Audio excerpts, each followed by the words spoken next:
London, 1812. Miss Jane Zelton stood in the doorway of the vast drawing-room, clutching her worn leather satchel with whitened knuckles. She had never seen such opulence, gilded mirrors stretching to the ceiling, velvet curtains pooling on marble floors, and furniture that likely cost more than her entire life's earnings. The grandeur of Dursley House was exactly as rumors described, perhaps even more intimidating. "Miss Zelton, I presume." A commanding voice drew her attention to an elderly woman perched on a chaise lounge, her silver hair arranged in an elaborate style that had likely been fashionable 20 years prior.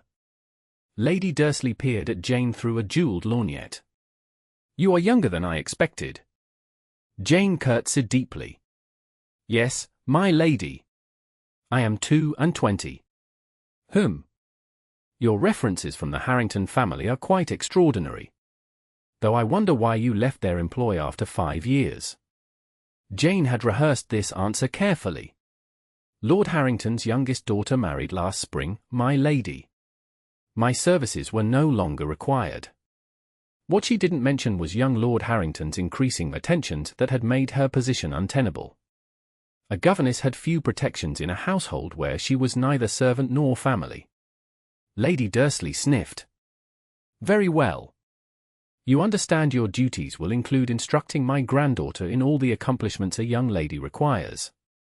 Lady Sophia is 10 years old and woefully behind in French and music. I am proficient in both, my lady, as well as watercolors, geography, and natural philosophy." A hint of surprise crossed the old woman's face. "Natural philosophy? Rather unusual for a young lady of your station." Jane bit the inside of her cheek. "My father was a scholar before his passing, my lady." "I see. Well, you shall reside in the east wing near the nursery. Mrs. Winters, the housekeeper, will show you to your quarters." Lady Dursley waved her hand dismissively. "You may begin your duties tomorrow morning." As Jane followed the housekeeper up the grand staircase, she couldn't help but marvel at the paintings lining the walls, each one worth more than she would earn in a decade. She had heard Dursley House was among the finest residences in London, but nothing had prepared her for its magnificence. "This will be your room, miss." Mrs. Winters opened a door to reveal a chamber that, while simple, was far more spacious than Jane had anticipated. Meals are served in the servants' hall, though governesses typically take breakfast with their charges. "Thank you, Mrs. Winters. May I ask, is Lord Dursley currently in residence?" Jane had researched her prospective employers thoroughly. The Duke of Dursley was elderly and reportedly in poor health, while the heir, Lord Alexander Dursley, was known throughout London as both its most eligible bachelor and its most notorious rake. Mrs. Winters' expression tightened. "The Duke is at his country estate recuperating from a bout of illness. Lord Alexander comes and goes as he pleases." Her tone suggested she did not approve of the young lord's habits. "Lady Dursley expects the household to run with military precision, regardless of who is in residence. You would do well to remember that, Miss Zelton."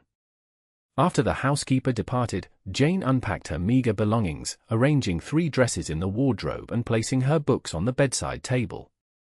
The volume of poetry her father had given her on her 16th birthday, his last gift before typhus claimed him, went under her pillow. She approached the window and gazed out at the manicured gardens below. The security of this position meant everything. With no family and dwindling savings, she could not afford failure. Lady Sophia must excel under her tutelage, and she must remain invisible to the family except when required. A governess who drew attention to herself was a governess soon dismissed. Jane's resolve lasted precisely 1 day. The following afternoon, she had taken Lady Sophia to the library to select books for her French lessons when the doors burst open. A tall man with windswept dark hair strode in, pulling off his riding gloves with sharp, irritated movements. He was so engrossed in his thoughts that he failed to notice them until he nearly collided with Jane. "Good heavens," he exclaimed, stepping back. His eyes, startlingly blue against his sun-bronzed skin, widened in surprise. "I was unaware the library had acquired new decorations." Jane felt her cheeks warm. "I beg your pardon, my lord. We were just leaving." "Uncle Alex." Lady Sophia abandoned all decorum, throwing herself at the newcomer, who caught her with a laugh. "There's my favorite blue stocking." He ruffled the girl's hair affectionately before his gaze returned to Jane. "And who might you be, mysterious lady among the books?" Before Jane could respond, Sophia interjected, "This is Miss Zelton, my new governess. She knows about stars and planets and can speak French without sounding like she has a mouthful of pudding, unlike old Miss Bartlett." "Indeed?" Lord Alexander Dursley, for it could be no one else, regarded Jane with new interest. "A celestial governess? How fascinating." Jane curtsied properly, keeping her eyes lowered. "Lord Dursley, we apologize for disturbing your sanctuary." "On the contrary, you've brightened it considerably." His smile was devastating, exactly the sort of smile that had likely broken hearts across London drawing rooms. "Please, don't rush off on my account. I merely came to retrieve a book. Nevertheless, Lady Sophia and I have a schedule to maintain." Jane gathered their selected volumes and urged her charge toward the door. "Good day, my lord." As they exited, Jane felt Lord Dursley's eyes following them. She quickened her pace, remembering all too well the dangers of attracting a gentleman's attention. Later that evening, as Jane sat in her room reviewing lesson plans, a soft knock at her door revealed Lady Sophia in her nightgown, clutching a book. "I cannot sleep, Miss Zelton. Would you read to me? Just one chapter." Jane smiled, unable to resist the girl's pleading expression. "One chapter only, then straight back to bed." As they walked toward Sophia's chamber, they passed the drawing room where voices spilled into the hallway. Jane recognized Lady Dursley's imperious tone instantly. "Really, Alexander, must you antagonize Lord Pelham? His daughter would make you an excellent match." "Ah, but where would be the adventure in that, grandmother?" Lord Dursley's voice was light but edged with steel. "Miss Pelham is precisely like every other debutante you've paraded before me, accomplished in precisely nothing but the art of matrimonial pursuit. You are 29, Alexander. The title will pass to you, and you must secure the succession. Your reckless behavior cannot continue indefinitely.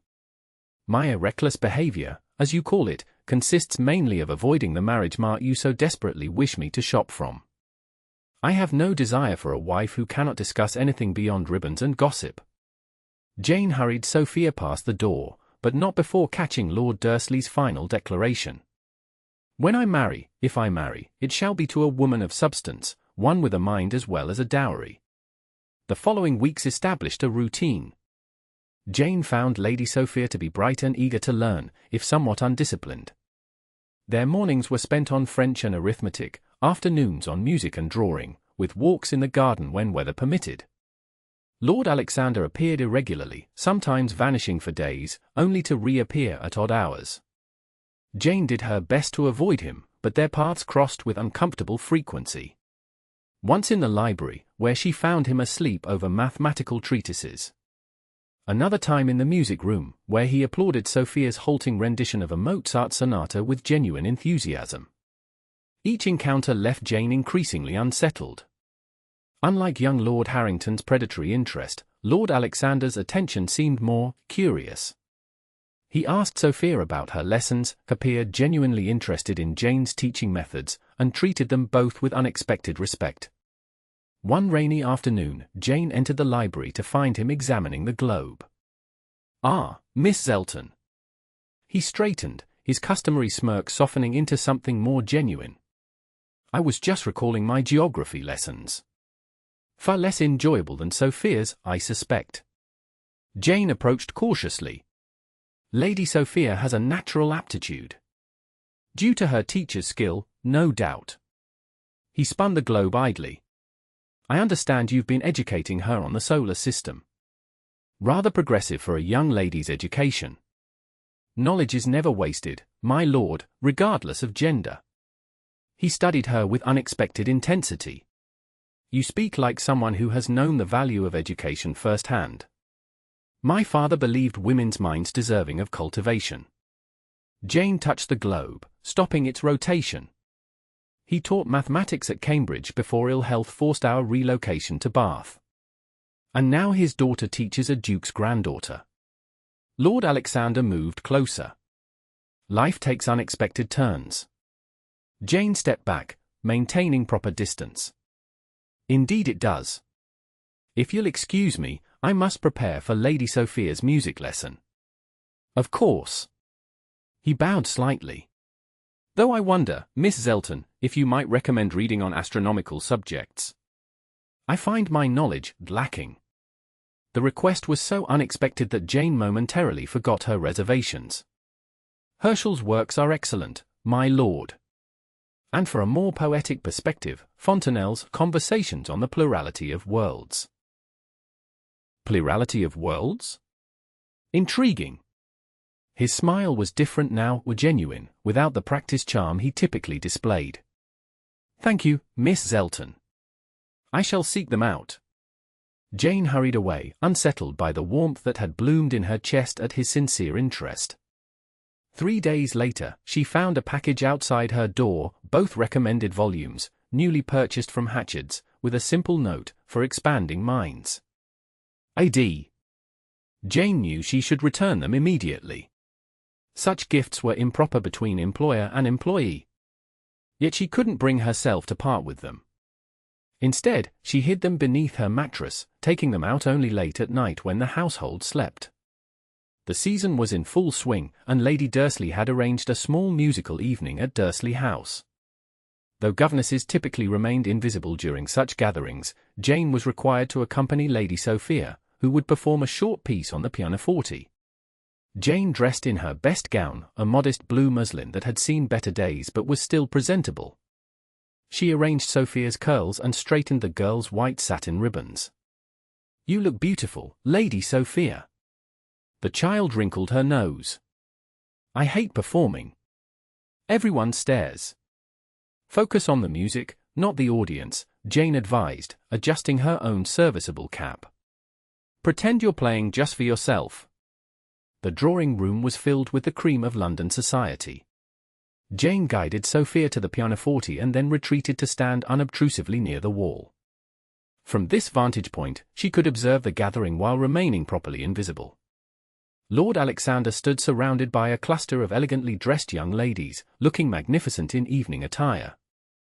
His grandmother hovered nearby, clearly orchestrating introductions to eligible debutantes. He caught Jane's eye across the room and gave her the slightest nod before returning his attention to a particularly beautiful blonde. Lady Sophia's performance was well received, earning polite applause.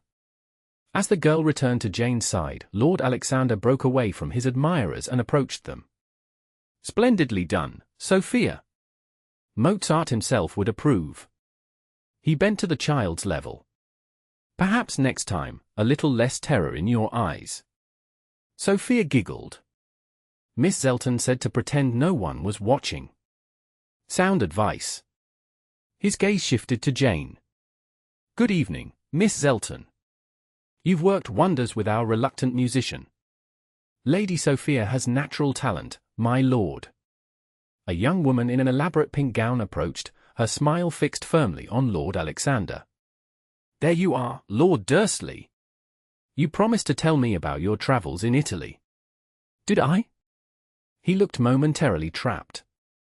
"Miss Zelton, may I present Miss Caroline Pennington?" "Miss Pennington, this is my niece's governess, Miss Zelton." Miss Pennington barely glanced at Jane. "Charmed, I'm sure. Now, Lord Dursley, you simply must tell me about Venice. Is it truly a city on water?" As he was drawn away, Lord Alexander cast an apologetic look toward Jane. She merely nodded, understanding her place in this social hierarchy perfectly well. Later, as guests mingled before supper, Jane stood near a potted palm, effectively invisible to the fashionable crowd. She observed Lord Alexander moving among the guests, performing his social duties with practiced ease while somehow maintaining a distance from the matrimonial maneuvers surrounding him. "Quite the eligible catch, isn't he?" a female voice said behind Jane. She turned to find an elegant woman in her 30s observing her with shrewd eyes. "I beg your pardon, Lord Alexander." Every mamma in London has set her cap for him. The woman extended her hand. Lady Eleanor Trent. You must be Miss Zelton. My nephew speaks highly of your teaching methods. Jane curtsied, startled. Your nephew? Sophia, dear girl. I'm Lady Dursley's daughter. She smiled at Jane's confusion. Not all of us are as formidable as my mother. It's a pleasure to meet you, Lady Eleanor. Tell me, Miss Zelton, what do you make of my brother? Honestly, now. Jane hesitated. It would be improper for me to express opinions about my employers. How diplomatic. Lady Eleanor laughed softly. Alexander could use someone diplomatic in his life. He's dreadfully blunt, you know. Offends half the ton regularly with his opinions on everything from politics to poetry. I've noticed he has decided views, Jane admitted cautiously. Indeed. And none more decided than his views on marriage. Lady Eleanor glanced toward her brother, who was now conversing with an elderly gentleman. He's convinced every eligible young lady sees only his title and fortune, not the man himself. A common concern among wealthy gentlemen, I imagine. Perhaps. But in his case, not entirely unfounded. Lady Eleanor's expression grew serious. I worry for him, Miss Zelton. He needs someone who values his mind, not merely his status. Before Jane could formulate a response to this extraordinary statement, Lady Dursley summoned her daughter, ending their conversation. The next morning, Jane took advantage of rare sunshine to conduct Sophia's natural philosophy lesson in the garden. They were observing insects when Lord Alexander appeared on the path. What fascinating exploration occupies you ladies this morning? He inquired, crouching beside them. Miss Zelton is teaching me about metamorphosis, Sophia explained, pointing to a chrysalis attached to a leaf. This will become a butterfly. Extraordinary. He looked genuinely interested. Nature's magic. Science rather than magic, my lord, Jane corrected gently. Though the transformation is indeed remarkable. Science, then. His eyes crinkled at the corners. And what other scientific wonders have you been sharing with my niece, Miss Zelton? As Jane described their recent lessons, she was struck by his attentiveness. Unlike many gentlemen who considered education merely ornamental for women, he asked insightful questions and appeared genuinely impressed by Sophia's knowledge. I had no such interesting lessons at Eton, he remarked. Mainly Latin verbs and the occasional thrashing. Education methods are evolving, my lord, Jane replied. Lady Sophia benefits from more modern approaches. As do I, through observation. He stood, brushing garden soil from his immaculate breeches. I wonder, Miss Zelton, if I might impose upon you for a recommendation of further reading on natural sciences. I found your astronomical suggestions most enlightening. Before Jane could answer, Lady Dursley's voice called from the terrace. Alexander! Lord and Lady Pembroke have arrived. His expression clouded momentarily. Duty calls. Another attempted introduction to their insipid daughter, no doubt. He bowed to them both. Ladies, enjoy your metamorphosis. As he strode toward the house, Sophia giggled. Uncle Alex doesn't want to get married. Grandmother keeps trying, though. That's not our concern, Lady Sophia, Jane admonished gently. Now, shall we continue our lesson? But Jane found her attention wandering to the house, where Lord Alexander was no doubt enduring another matrimonial ambush. She told herself her sympathy was merely that of one trapped soul recognizing another. The following week brought torrential rain and an unexpected crisis. Jane was awakened in the night by Sophia's maid pounding on her door. Miss Zelton! Lady Sophia has a terrible fever and is asking for you. Jane rushed to the child's bedchamber, finding her flushed and delirious. The household physician was summoned, diagnosing influenza and prescribing various remedies. Lady Dursley looked in briefly, clearly uncomfortable around illness, before retiring to her rooms with smelling salts. For 3 days and nights, Jane barely left Sophia's side, sponging her brow, coaxing fluids between cracked lips, and reading softly during periods of consciousness. On the second night, she was startled from a half-doze by Lord Alexander entering the sickroom. "How is she?" he asked, his voice rough with concern. "The fever persists, but Dr. Carmichael believes the crisis will pass by morning." Jane straightened, aware of her dishevelled appearance after hours of nursing. "You shouldn't be here, my lord. The illness could spread. I've survived worse." He approached the bed, looking down at his niece with genuine tenderness. "You must be exhausted. Let me sit with her while you rest." "That's unnecessary. I'm perfectly capable, Miss Zelton." His voice was gentle but firm. "You've barely slept in 2 days. I may be useless in most practical matters, but I can certainly watch a sleeping child and call for you if needed." Too weary to argue further, Jane nodded. "I'll rest in the adjoining room. Call immediately if her fever rises." "You have my word." He settled into the chair she had vacated. "Rest well, Miss Zelton." When Jane awoke several hours later, she found Lord Alexander still at Sophia's bedside, reading aloud softly from A Midsummer Night's Dream. The scene, the notorious rake tenderly nursing his niece, contradicted everything she had heard about him. He looked up as she entered, placing a finger to his lips. "Her fever broke an hour ago," he whispered. "She's sleeping naturally now." Relief flooded Jane. "Thank heavens." She approached the bed, placing a palm on Sophia's cooler forehead. "You should have woken me. You needed rest, and I was managing adequately." He stretched, his tall frame cramped from hours in the small chair. "I had forgotten this play's charms. Perhaps we're all transformed when under the influence of magic or fever. Or perhaps we simply reveal our true selves when circumstances demand it," Jane replied, then flushed at her presumption. Rather than take offense, Lord Alexander regarded her thoughtfully. "You may be right, Miss Zelton. Perhaps crisis reveals character more truthfully than comfort ever could." Their gazes held for a long moment before he bowed slightly. "I'll leave you to your duties. Please inform me of any change in her condition." As he departed, Jane wondered at the strange intimacy that had developed between them during this crisis, a connection that transcended their respective stations, if only temporarily.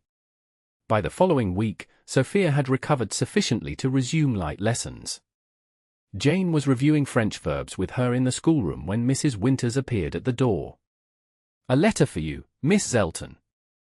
The missive bore the Harrington crest, and Jane's stomach tightened. Opening it with trepidation, she scanned its contents with growing alarm. Lady Harrington wrote that her son, Thomas, had been inconsolable since Jane's departure and had confessed his tender feelings for her. She implied that Jane had encouraged these attentions and demanded to know her intentions toward a young man so far above her station. Jane's hands trembled. The accusation was preposterous. She had done everything possible to discourage Thomas Harrington's unwanted advances. But who would believe a penniless governess over the son of an earl? "Miss Zelton? Are you unwell?" Sophia's concerned voice broke through her panic. "I'm fine, dear. Just unexpected news." Jane folded the letter carefully. "Let's continue with your lesson." But her mind raced with implications.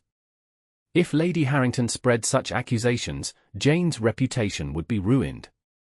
No respectable family would employ her. She might be forced into even more desperate circumstances. That evening, Jane paced her small room, weighing her options. She could write to Lady Harrington, denying the accusations, but her word against the Harrington family would carry little weight. She could seek another position immediately, but without references, her prospects were grim. A knock at her door startled her from these dark thoughts. Opening it revealed Lord Alexander, his expression serious. "Miss Zelton, forgive the intrusion, but I must speak with you." Her heart sank. Had the Harringtons already begun spreading their poison?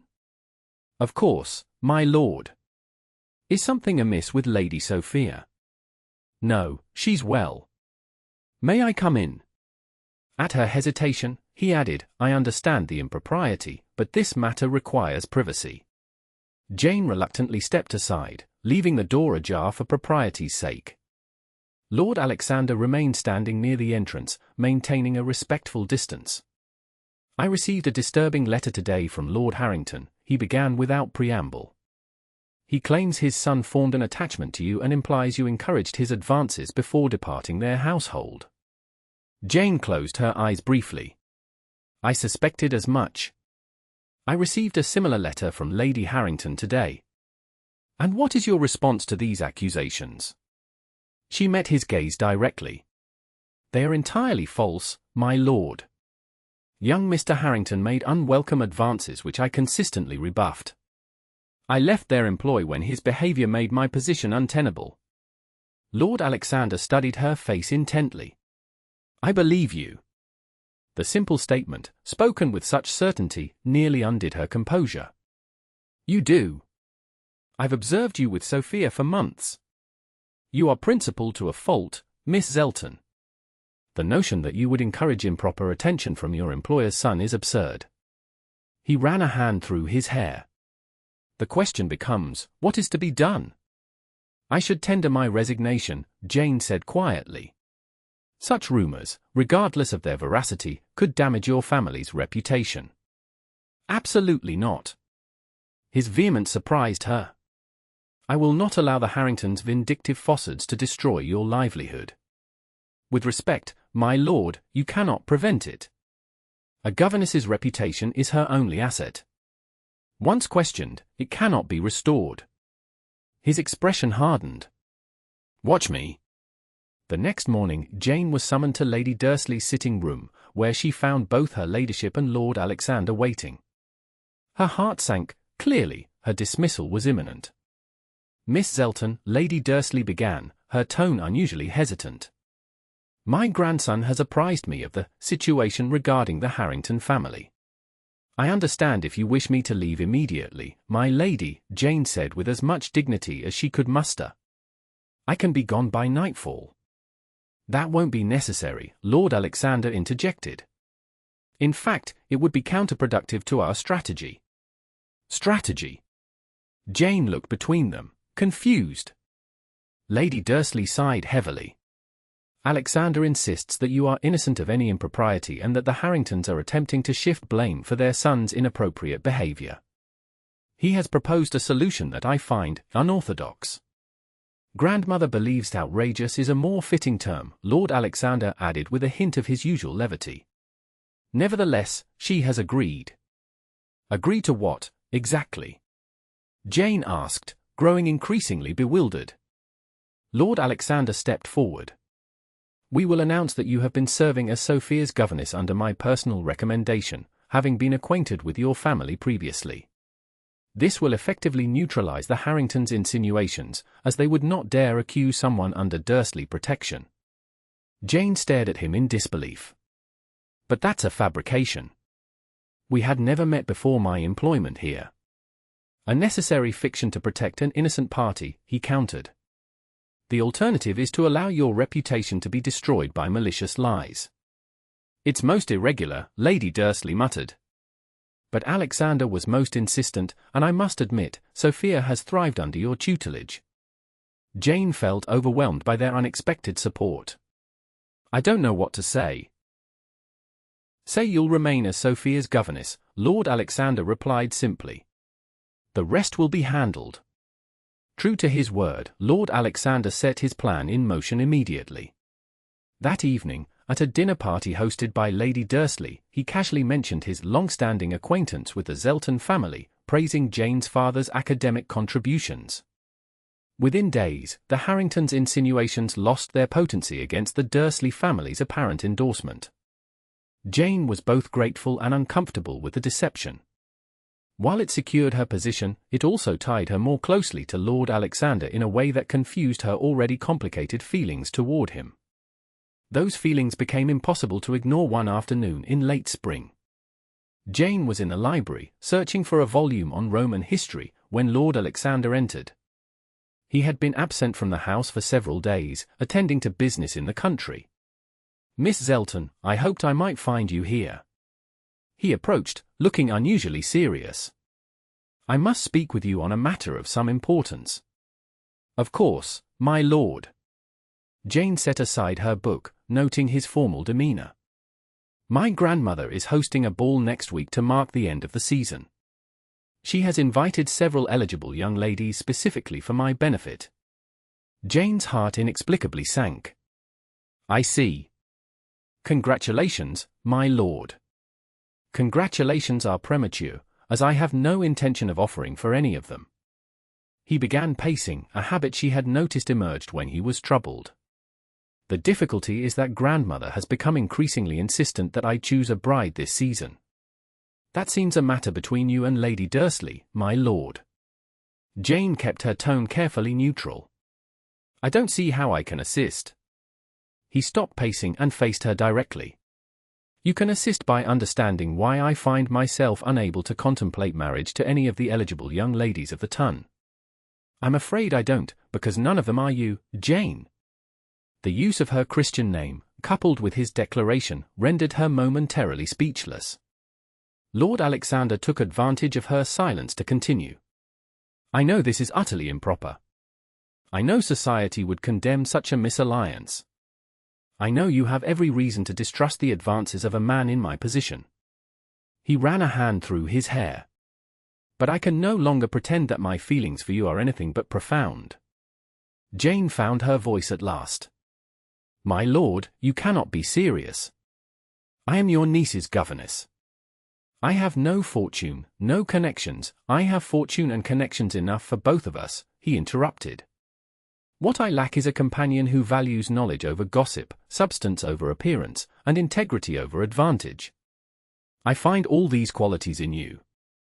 This is madness, Jane whispered, though her heart raced traitorously. Lady Dursley would never approve. Grandmother will adapt, as she always does when faced with the inevitable. He approached her slowly, as one might a startled deer. I am not asking for an immediate answer. I understand your hesitation. I ask only that you consider the possibility. Jane struggled to collect her thoughts. Lord Alexander, please. At least in private. I cannot deny that I hold you in high esteem, she admitted, her cheeks burning. But the disparity in our situations makes any attachment impossible. Impossible is a word often used to describe things merely difficult or unconventional. He smiled slightly. I have never been particularly concerned with convention. So I have observed, Jane replied, unable to suppress an answering smile. But this would invite scandal beyond anything you've previously courted. Let me worry about scandal. His expression grew serious again. Will you at least consider it?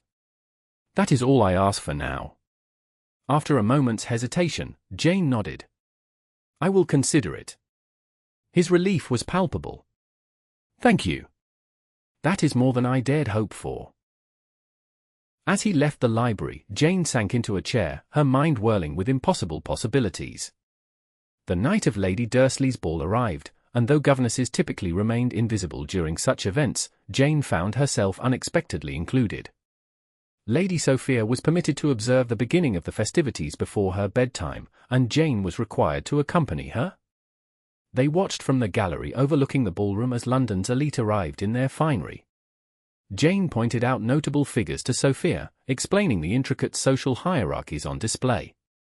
There's Uncle Alex, Sophia whispered, indicating where Lord Alexander stood greeting guests alongside his grandmother. He looks handsome, doesn't he? Jane couldn't disagree. In formal evening attire, he was breathtakingly elegant. Very handsome indeed, she admitted softly. Are you going to marry him? Sophia asked with a child's directness. Jane nearly choked. What makes you ask such a thing? I heard grandmother telling Lady Eleanor that Uncle Alex has lost his senses over you. And he looks at you the way Papa used to look at Mama. Before Jane could formulate a response, they were interrupted by the arrival of Lady Eleanor. Sophia, darling, it's time for bed. Say good night to Miss Zelton. After the child departed, Lady Eleanor turned to Jane with a knowing smile. My brother was most insistent that you attend the ball tonight. He arranged for a gown to be sent to your room. A gown? But that would be most improper. Apparently propriety is no longer my brother's primary concern. Lady Eleanor's eye sparkled with amusement. The gown awaits you. I suggest you change quickly. The first dance begins in half an hour. Jane returned to her room in a daze, finding an exquisite gown of deep blue silk laid across her bed. Next to it sat a note in Lord Alexander's distinctive hand, for a woman of substance. The choice to wear it is entirely yours. A. Her hands trembled as she touched the luxurious fabric. To accept such a gift, to appear at a society ball as something other than a governess, would cross a boundary that could never be re-established. Yet the temptation was overwhelming. 30 minutes later, Jane descended the servants' staircase in the blue silk gown, her hair arranged simply but elegantly. She paused at the entrance to the ballroom, gathering her courage, when Lord Alexander appeared beside her. "You came," he said softly, his eyes taking in her transformed appearance with undisguised admiration. "This is madness," she whispered, suddenly acutely aware of curious glances from nearby guests. "Perhaps." He offered his arm. "But it's a madness I embrace wholeheartedly. Shall we scandalize the ton together, Miss Zelton?" Taking a deep breath, Jane placed her hand on his arm. "I believe we already have, my lord." Their entrance caused an immediate ripple of whispers and raised eyebrows. Lady Dursley, conversing with an elderly duchess, nearly dropped her fan upon seeing them. Lord Alexander led Jane directly to his grandmother. "Grandmother, I believe you know Miss Zelton," he said with perfect composure, though his eyes danced with challenge. Lady Dursley recovered quickly, her aristocratic training asserting itself. "Indeed. Miss Zelton, how unexpected to see you among our guests." "Miss Zelton attends at my personal invitation," Lord Alexander stated, his tone making it clear no argument would be entertained. The elderly duchess beside Lady Dursley adjusted her spectacles to examine Jane more closely. "This is the governess I've heard so much about? The one who teaches astronomy and natural philosophy. How refreshing to meet an educated young woman amidst all these decorative debutantes." Jane curtsied deeply. "You're too kind, Your Grace." "Not at all. Alexander, you must introduce Miss Zelton to Lord Hastings. He's been boring everyone with his telescope observations for months. Perhaps she can actually understand what he's prattling on about." With that unexpected ally, Jane found herself gradually accepted into conversations, though many ladies regarded her with thinly veiled suspicion. Lord Alexander remained attentive, introducing her to selected guests who treated her with courtesy if not warmth. "You're causing quite the stir," he murmured as they stood near the refreshment table. "Lady Jersey has been glaring daggers at us for the past 20 minutes. "I'm well aware," Jane replied, maintaining her composure despite her inner turmoil. "Your reputation may survive this evening, my lord." "Mine certainly will not." "Then perhaps we should give them something truly substantial to gossip about." He set down his glass. "The next dance is beginning. Would you do me the honor, Miss Zelton?" To dance with him, in full view of London society, would confirm every speculation already running rampant. Yet Jane found herself nodding, allowing him to lead her onto the floor. It was a country dance, less intimate than a waltz but still a clear public statement. As they moved through the figures, Jane became aware of Lady Dursley watching them with an expression of resigned exasperation. "Your grandmother appears ready to expire from mortification," Jane observed as they came together in the dance. "Grandmother has survived far worse scandals than her grandson dancing with a governess." He guided her through a turn. "Though I suspect she's already calculating how to minimize the damage." "And how might she accomplish that?" His eyes held hers as they circled each other. "There's really only one solution that would satisfy both society and my heart." The dance ended before Jane could respond, but his meaning was unmistakable. As they left the floor, Lady Eleanor intercepted them. "Alexander, Lady Dursley requests your presence in the small drawing room immediately." She glanced at Jane sympathetically. "Yours as well, Miss Zelton." they followed Lady Eleanor to find Lady Dursley waiting with tight-lipped displeasure. "Have you completely lost your senses?" she demanded as soon as the door closed. "The entire town is abuzz with speculation." "Good evening to you too, grandmother," Lord Alexander replied calmly. "I assume you wish to discuss my dancing with Miss Zelton." "Dancing? You have placed her in an impossible position. No matter what happens now, her reputation is compromised." "Was that your intention?" Jane spoke before he could respond. "Lady Dursley, I accepted the invitation with full understanding of the consequences. Lord Alexander bears no responsibility for my decision." The elderly woman's gaze softened slightly. "My dear, you cannot possibly understand the severity of what has transpired tonight. A governess does not socialize with her employers, especially not in such a public manner. Unless," Lord Alexander interjected, "she is soon to join the family in a different capacity." A tense silence followed this statement. Lady Eleanor unsuccessfully stifled a laugh behind her hand, while Lady Dursley stared at her grandson in disbelief. "Alexander, surely you are not suggesting—" "I am suggesting precisely what you suspect, grandmother." He moved to stand beside Jane. "I intend to make Miss Zelton my wife, with or without your blessing, though I would greatly prefer the former." Jane felt lightheaded at hearing him declare his intention so boldly. "My lord, we haven't properly discussed, forgive me, Jane." He turned to her, his expression softening. "I had planned a more private and romantic proposal, but circumstances have forced my hand. Nevertheless, my feelings remain unchanged. I love you, and I wish to marry you, if you'll have me." Lady Dursley sank into a chair, fanning herself vigorously. "This is beyond scandal. This is catastrophe." "It need not be, mother," Lady Eleanor said reasonably. "Alexander could certainly have chosen worse. Miss Zelton is educated, well-mannered, and clearly good with children, a quality that will serve her well as a mother. But she has no family, no connections, no fortune." "She has integrity, intelligence, and courage," Lord Alexander countered. "Qualities I value far above accident of birth or size of dowry." Throughout this exchange, Jane remained silent, processing the extraordinary turn her life had taken. Finally, she spoke. "I appreciate your championing me, but I must ask for a moment alone with Lord Alexander." Lady Dursley looked relieved at the prospect of escape. "By all means. Come, Eleanor." When they were alone, Jane turned to Alexander. "This is not how things are done. You have placed me in an impossible position. I know, and I apologize." He took her hands in his. "But please understand, I would never have exposed you to public scrutiny without being absolutely certain of my feelings and intentions." "And what of my feelings?" Jane asked quietly. "Have you considered that I might not wish to be thrust into a society that will forever view me as an interloper?" "I have considered it," he admitted. "And I would understand if you refused me for that reason.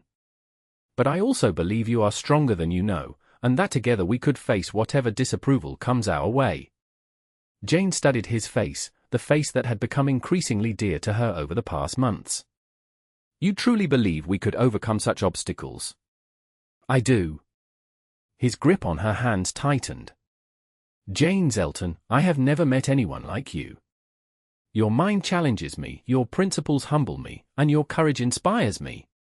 I love you, not despite your circumstances but because of the remarkable woman those circumstances have forged." Tears pricked at Jane's eyes. "I have nothing to offer you but myself. That," he said softly, "is everything I want." In that moment, Jane made her decision. "Then yes, Alexander Dursley, I will marry you, though heaven help us both when society discovers a humble governess has captured London's most eligible bachelor." His smile was radiant as he drew her into his arms. "Let them talk. We shall give them something worth discussing for years to come." When they returned to the ballroom, Lord Alexander immediately led Jane to the center of the floor, where he signaled the musicians to pause. In the sudden silence, he addressed the assembled company. "Ladies and gentlemen, I have an announcement to make." His voice carried clearly across the room. "I wish to introduce you all properly to Miss Jane Zelton, the lady who has done me the great honor of agreeing to become my wife." The silence that followed was profound, broken first by Lady Eleanor's deliberate applause, soon joined by the elderly Duchess and, gradually, others. Lady Dursley, having composed herself, nodded regally from her position near the punch bowl, publicly accepting what she could not change. As whispers erupted around them, Alexander leaned close to Jane's ear. "Are you ready for the adventure of becoming a duchess, Miss Zelton?" Jane smiled up at him, feeling strangely fearless.